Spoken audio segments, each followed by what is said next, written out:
রাজধানীর সিদ্ধেশ্বরীতে স্কুল পড়ুয়া ৭ বছর বয়সী এক শিশু বাথরুমে গেলে তাকে ডেকে নেয় একই এলাকার একটি স্কুলের অষ্টম শ্রেণীর ছাত্র এনামুল। ভুক্তভোগীর বর্ণনা অনুযায়ী তার মা জানান, এনামুল ওই মেয়ে শিশুটিকে ধর্ষণ করে। মেয়েকে খুঁজে না পেয়ে ডাকাডাকির এক পর্যায়ে মেয়ের মুখ চেপে ঘরের বাইরে বের করে আনে অভিযুক্ত।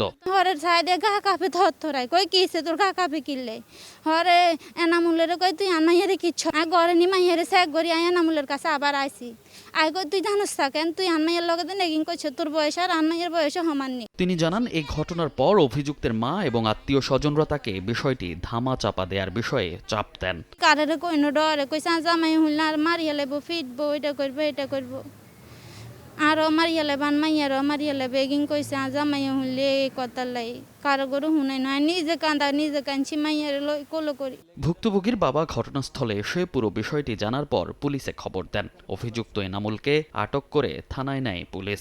করে আমি যখন অনেক চাপ সৃষ্টি করার পরে যখন থানায় ফোন দিয়েছি, তারপরে এরা পোলারে আনছে আনি কিছুক্ষণ সময় রাখছে। যখন স্যারেরা গেছে, স্যারেরা যাইবার পরে এরা আবার পোলারে লুকিয়ে লাইছে। তারপরে ওনারা অনেকক্ষণ খুঁজবার পরে মানে প্রায় ঘন্টা দেড়েকের মতো খুঁজছে। ওনারা খুঁজবার পরে পোলারে আবার নিয়ে আসছে।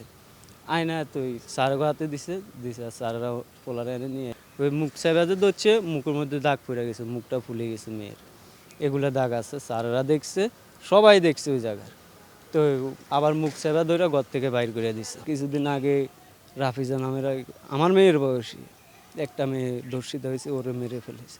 আজকে যদি আমার বউ যদি না থাকতো, যে আমার বউ যদি টোকাইতে না যেত, তাহলে মনে করেন এও আমার মেয়ের সাথে ঠিক একই ধরনের কাজ। তো এরা এই কাজগুলো করার সাহস পায় করতে। অভিযুক্ত ও তার পরিবার এলাকায় প্রভাবশালী বলে দাবি ভুক্তভোগীর বাবার। এরই মধ্যে মামলা না করতে বিভিন্নভাবে চাপ প্রয়োগ করার কথাও জানান তিনি।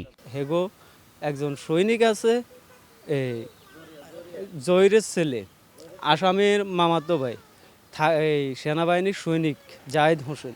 তো ওনারে দিয়া আমি মামলা করলে ওনারে দিয়ে উনি মামলাটা খেয়ে নেবে।